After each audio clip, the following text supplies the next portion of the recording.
Welcome back to our channel, everyone. My name's Joe Buskins. This is our family's boat shop. My dad built this shop a long time ago and I grew up in it, and we've built hundreds of boats, done thousands of repair jobs, and we are in part 3 of kind of a series of how to spray gel coat. And in the previous episode, we sprayed the gel coat on this panel here, fiberglass panel, and I am pretty happy with the results. Now that was with an inexpensive from Lowe's. This is a Cobalt brand. It's less than $100, and I talked about the specs on it and then the mix of the gel coat and the additives that we used in the previous episode. But today is all about wet sanding and polishing. And you can see we've got our little work table set up with a full assortment of wet or dry sandpaper, some 3M blocks, even some homemade wood blocks that we may use sometimes for detail sanding, and our good old reliable, we're going to be using air power today. That is a Hutchins. I have had this air tool for going on 25 years. Very good. Now you of course could use a little electric DeWalt from like Lowe's or Home Depot, but I would not recommend wet sanding with that. Shocking hazard obviously there. So what I want to do, and we'll jump back. In our first episode of this 3-part series, we used some of the 3M dry guide coat to find the highs and lows and sand this surface out. And we're going to be using some of it in this video as well. Just a light application of this material. And what this does is it helps you to track where you have sanded and where you have not sanded. And then when you're sanding progressively like we are today, like we're going to start with 400 and move right on up to 1200 eventually, you know you haven't missed any spots. The guide coat tells you where you have sanded, where you have not sanded. So a little bit of air power here, and I've set up just a little Zep sprayer. These are again at your local Lowe's and Home Depot. Water with just a couple drops of Dawn or something comparable as far as a dishwashing liquid. That'll kind of break the surface film, and that'll help from clogging the paper on your DA or your dual action sander. So a little bit of water there, and I'm going to cheat a little bit today. I'm going to use the little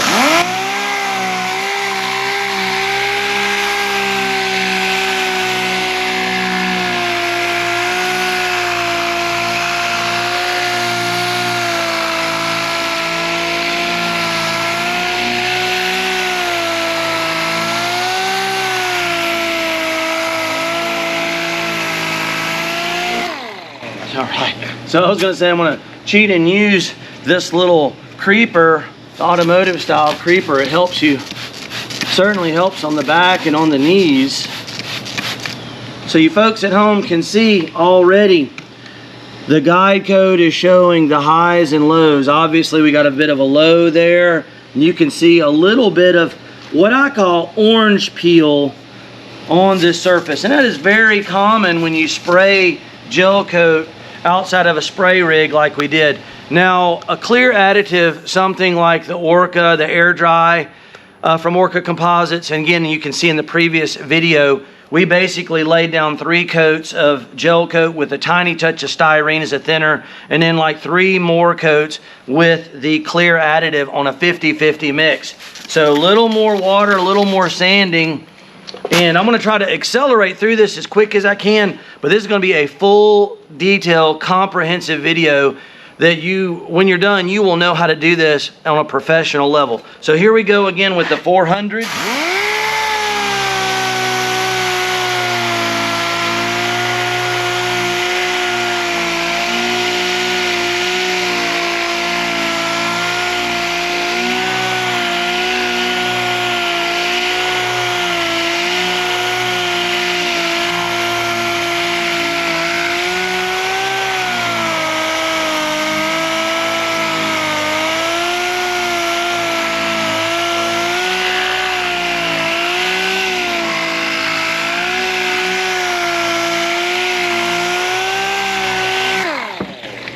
All right, again, we have made some good progress.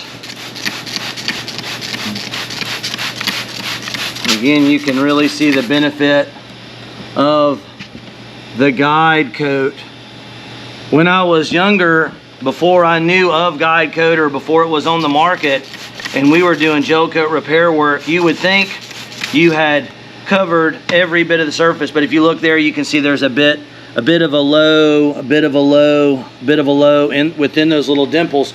Now, if you don't have a high quality sander, and don't think you have to buy a Hutchins. This is a professional grade air tool, and you don't typically find them at like your Lowe's and Home Depot. That is something you would go online and clean that disc a little bit. That's where that soapy water solution.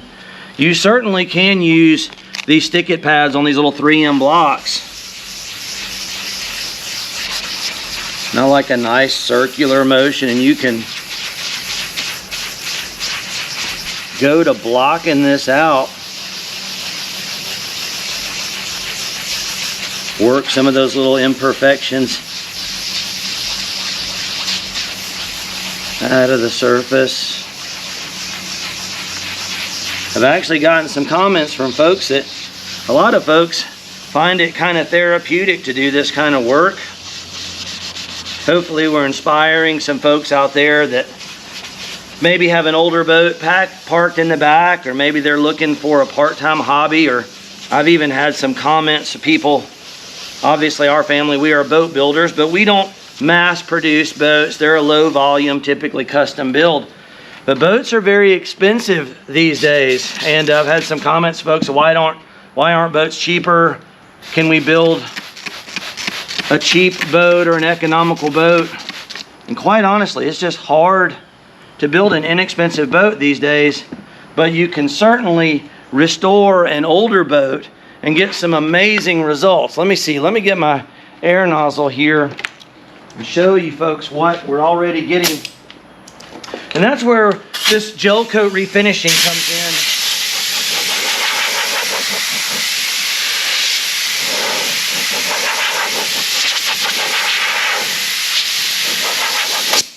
Now, I've mentioned in the previous episode, you can already see there, got a little moisture there, but we've knocked down that orange peel. Typically, I don't like to go any further than that with the 400. I do like to get almost all of the orange peel out, and then we will start moving with progressively finer papers. But you can take an older boat that needs to be refinished, and if it's a light color hull, you would want the dark Gelcoat. There is a company called Mirka that makes a white Gelcoat. So if you have a dark color hull, you could use that. So I think you get the idea here. I'm gonna go ahead and finish all of this with 400. We're gonna move right on through 6, 8, 12, and polish. And by the end of this, folks are gonna know how to do this on a professional level. So here's the result of the 400 grit. And I hope the light catches that just right. You can actually start to see some shine already develop at 400. And I wanted to point out, I've used some tweezers. Last night when we sprayed this, a bug landed right there in the Gelcoat, and you can see where the Gelcoat is showing you where there's a couple little lows. But I don't necessarily try to sand every little imperfection out on that first pass, and it's probably a good idea to kind of stand in overwatch until your Gelcoat cures initially, because a lot of times in the evening especially, bugs will come out and land in your Gelcoat. So what I did is we sanded that, I wiped it down, washed it down, and then went over it with some heat to make sure it's good and dry, because the Gelcoat will not work on a wet surface. So that's very important to mention, is that the surface has to be thoroughly dry for the Gelcoat to work properly, or else you'll get these little smudges and smears and problems. It's just not made to work on a wet surface. So here we go, getting ready for 600.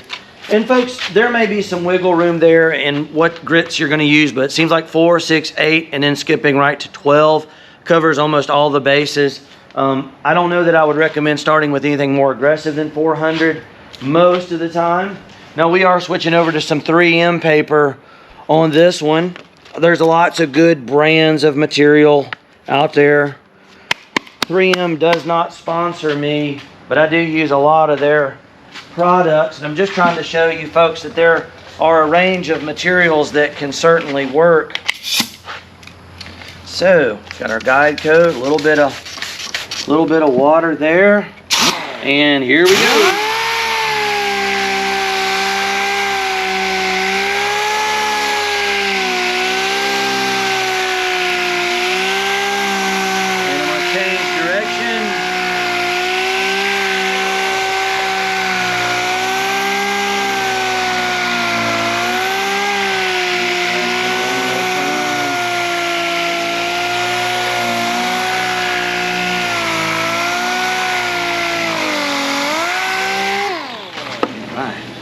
You're going to be moving a lot faster on these next subsequent passes with the finer grit. That initial cut with the 400 is going to take the most time, but you can see here we've almost already completed our pass. But here again is the beauty of the guide coat. If you look, you can see a bit of a shadow right there, bit of a shadow right there. That's going to be a low point. Now you can alternate between a DA and some block sanding if you like. Some folks still feel that a block will give you a truer, straighter surface. Just hold it flat and level. You kind of just want to uniformly go back and forth. A lot of times you'll run at a diagonal angle. That'll minimize the chance of putting grooves in the surface.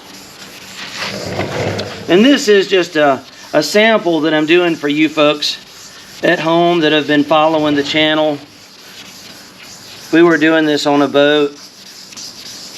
Might have a few other techniques like when you get into corners and contours, but we are going to be doing some of that when we start on our 21-foot center console project boat. There's going to be a lot of gel coat work to do. And as a reference, I looked at my clock when we started, folks. It was about 10 after 3. So when we're all done, I want to try to give y'all a real world perspective. And we're dealing with about 2 square feet of material. So if you got a boat project at home, as a baseline, we'll see how long this takes. And you can just take the square footage and multiply it, and it'll give you an idea of how much sanding might be involved. Okay, folks, so there we are with the 600, but you can see there's still a little bit of moisture. I want to show you where the heat gun can come in when you're doing this kind of work. There's some drips there. Obviously, we'll blow those out, but you can see that heat gun drying the moisture off that surface prior to us putting any of the guide coat on there. Very, very important. Now, I did get a couple of drips there. That's just typical what can happen in the shop. Of course, you can also use just your blue shop towel to kind of correct that.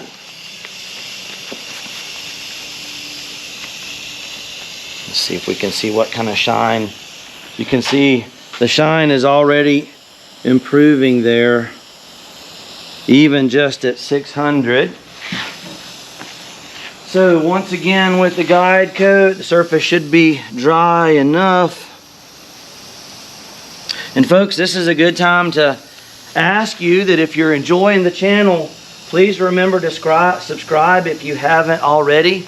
Like, share, comment, tell a friend. The more the channel grows, more people we have watching, the more of this kind of content we can do. And we've got some exciting projects coming up in the pipeline. We got a full restoration on a 21-foot center console, and then a variety of product reviews that we plan on doing, some smaller repair jobs. And if you folks at home have some suggestions, I'd love to hear from you, like what kind of content you would enjoy seeing. So thank you so much for tuning in. Now we're moving, here we go with the 800. Again, we're going with the 3M. Really like the 3M stuff overall. It tends to be a little more expensive, but the quality is there. A lot of times you get more use out of it. All right, more of the same. Little bit of water. I think you folks are getting to see a rhythm here.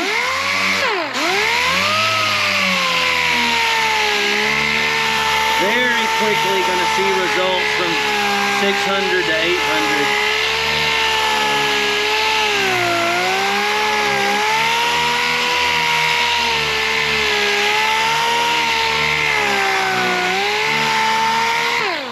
Just that quick. We are looking pretty good. Get some of this residue off of there, and you can see how quickly we have cleaned that up. So again, more of the same. And I'm also going to be showing you folks, once we're done with the wet sanding, which is not going to take a whole lot longer, we're going to get the buffing wheel out and take this thing to a full showroom shine. So here are the results with the 800. And for some of you folks at home, again, this may be enough. You may have just a little utility skiff or something that's not super crucial or critical. Matter of fact, I've even seen people stop at 600, honestly. But on the professional side of things, like when we do this in our family shop and you're doing a repair job for somebody, 1200 is pretty standard, especially if it's a light color gel coat. Now, if you have a darker gel coat, a black or a dark blue, those can show scratches a little more, and you may choose to go on up to 1500 or even 2000, and sometimes even beyond. Now we're switching back to the sunlight. This is the 1200 grit, and I think you folks are seeing a little pattern here. I know it can seem a little bit repetitive, but it's kind of good to get that in your mind. If you've never done gel coat refinishing or wet sanding before, it's a lot of steps involved, and it kind of looks like you're doing the same thing over and over again. But we are getting progressively finer and finer. But when you get down to this fine phase, it's amazing how fast the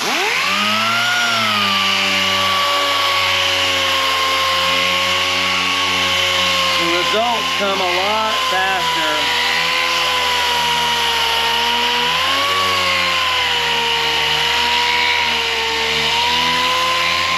Notice I'm changing direction.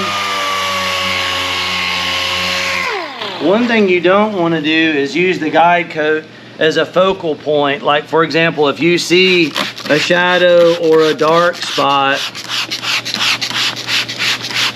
you can see there's a couple, that right there, you can see. Again, the beauty of the guide coat is it shows you exactly, because if you didn't have the guide coat, you would see me make those passes and say you have hit every spot. But you don't want to now come back and just focus on that. You wouldn't want to take the DA and just really ramrod that. You want to, again, work the whole surface nice and uniform. Front to back, side to side.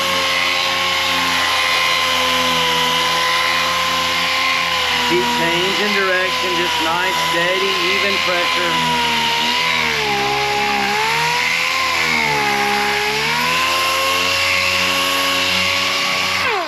All right, we should have most of that. And again, if you've never done this, there's nothing wrong with a little practice. Now see, we got rid of the larger shadows, but we now have a little edge right there. Again, without the guide coat, it would be nearly impossible to know that you had covered every surface. Now, while I was sanding, the vibrations knocked this little 3M block down on the ground. Very important when you're wet sanding not to let any dirt or debris get underneath your sandpaper on your sanding equipment. So I would typically rinse this very thoroughly after it's fell on the ground, and then I'm going to use some compressed air to be sure that there is no grit. So finishing this off, we're going straight to polishing and waxing. So look at how nice this looks, everyone. You can see there is quite a nice shine on that. That is at the 1200 grit, and we are moving right along. Now you'll notice I got the big buffing machine out. That DeWalt has been a really good one. You just want a variable speed buffer if you're going to be doing this, so you can control the airspeed. And typically the white pads are going to be the more aggressive or the heavy cut, and we're going to pair this with some of the aqua blue. This is a fast cut compound. Anytime you see fast cut, heavy duty, typically you want to pair that with one of the white wool wheels. And I like to just use a paintbrush to apply some of this stuff. Just get a little bit across the panel. You don't have to go super crazy there. And sometimes what I'll do is when we are first starting out with the buffing wheel, I will give it just a couple spritzes of moisture there, just so you got a little bit to help it roll along without burning the surface. Now, Gelcoat is much more durable, much harder than automotive paint, and it's not the same animal at all. So keep that in mind. You guys that do auto detailing, what I'm about to do, you would never do it with a clear coat or anything like that. Also, a real good idea to wear a respirator or a mask when dealing with a heavy cut, because there can be airborne abrasives and stuff that you don't really want to be breathing in close proximity. So I want to bring this thing down nice and slow. I don't really want to burn this thing. This is a variable speed, but I want to go all the way down to about the slowest speed. Just kind of move this material around a little bit and come in nice and easy.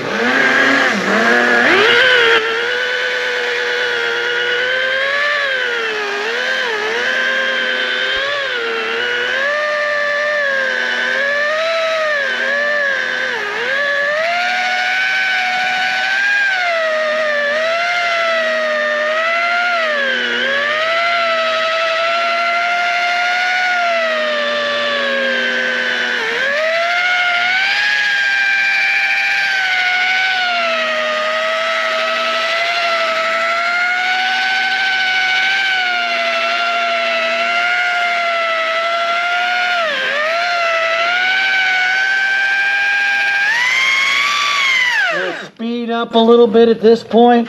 Also, it's a good time to mention that you got to be careful. Be careful if you've never worked with one of these machines. If you get loose clothing, I've seen videos on YouTube where guys aren't paying attention. They let this wheel hit their shirt. It'll wind your shirt, and it'll also pick up the cord and wrap it around, and it can be a handful. So you want to be careful when dealing with one of these more industrial grade, more powerful machines. All right, a little bit more. I'm already seeing some shine.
Alright, so let's get a little bit of shop towel, and I want to buff that out and show you folks what we are looking at. Now, obviously, if this was a panel that was something that we were going to be using or keeping, I would remove those clamps and we would spin this thing around.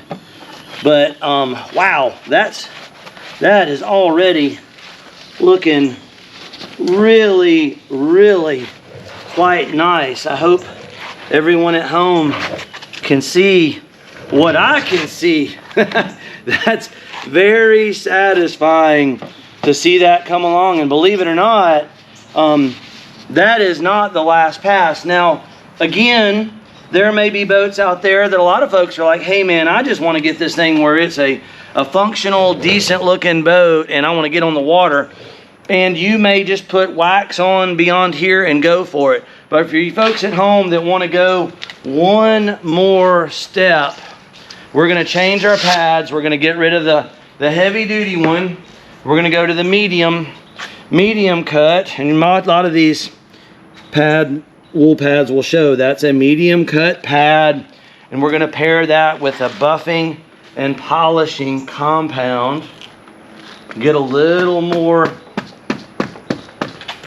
detail out of that. Oh, see here. All right, and it does really help to have a little nice work area. I'm gonna clean this just a bit before we move to the next one. If you were doing this on your boat and it was, you know, something you were actually going to use, unlike this little panel, you do want to be really sure to remove any of the heavy cut residue before you move to the finer cut, because it'll contaminate and you may not get maximum results out of that. So there again, I'm going to hit that with just a little bit of moisture. Jump over here and again just use a little paintbrush and just a nice little,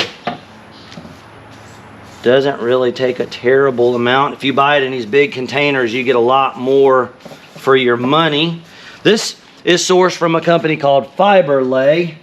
I hope you folks can see that. We try to use a variety of materials and brands. I know in certain parts of the world, some materials are more readily available than others. And a lot of this stuff can be sourced again through Amazon. We have links below in the video description, and the tools that we use and the materials we're using, we try really hard to link those, and that should be super convenient for you folks at home if you want to use that and take advantage of those links. All right, so we're going way slow. I'm going to move this around a little bit. I'm just going to creep into it.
Now it is important to remember, if you're working on an edge like this, I am always using the pad to spin out off the edge. You got to be careful. What I'm talking about is that pad is working off of the edge. If you're to turn it this way, it's grabbing, and sometimes it can grab and take the machine out of your hand or cause a problem. So just kind of want to be aware of the rotation of the pad.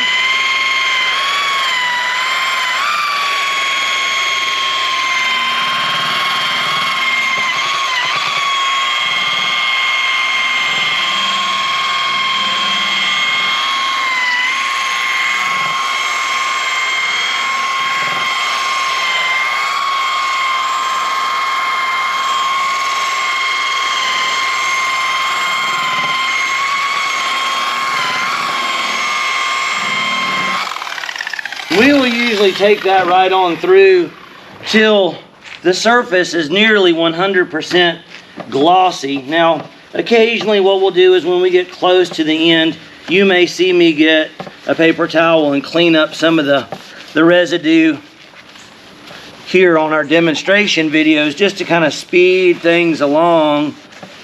But if you were on a bigger panel and you were doing this on your boat or your RV, or if you're building a little camper at home, I know I've been really intrigued by some of the projects that you folks are tackling. I think it's super cool, hopefully inspiring some folks at home to get out there and build something, fix something, restore something.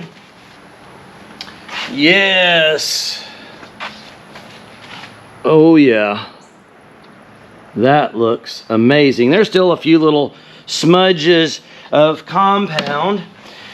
And the finishing step would be a quality wax. The Colonite 885, that's a fleet wax. That is kind of our go-to. It is a heavy duty, it's a marine and aeronautical wax, and it is a high quality product. I really, really like it. So I'm gonna clean the compound off the surface just a bit. And again, trying to accelerate the process for you folks. Our videos tend to be a little on the long side, but they are high in detail, and it's very important not to skip around because I try to answer any questions you may have. And remember, this is a 3-part video series.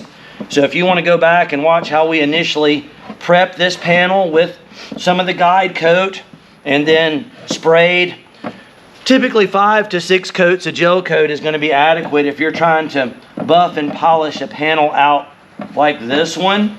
That should be adequate. That was on the previous episode when we sprayed. And then obviously this episode is all about the wet sanding and the polishing part of things. So load that little terry cloth towel. Sometimes they come with little foam applicators. I like a very nice circular application, and you want a half lap. You're making these little circles and you're moving about half the distance of your circle every time. Now sometimes I may change direction and we go from side to side and then front to back. Get a really nice application, and sometimes I will even just wipe it side to side, front to back, to get that perfect coat of wax on there. So I'm going to give that just a couple minutes, probably closer to 5 minutes or so. You'll see it glaze off, and we'll do the final wipe down, and I'll show you folks the end result. So we've let about 10 minutes pass, and you can see that the wax has glazed over quite nice, and you can see from your angle there, just nice circular motions. That is very satisfying. Now you could certainly use a terry cloth towel, would be pretty typical, instead of using one of the shop towels, but for demonstration purposes, the shop towels work just fine. Let me get some of the heavy stuff, and a lot of times when we're pulling this, we'll fold these. You would do the same for a terry cloth towel. You would fold it and you get a clean surface. And one more time.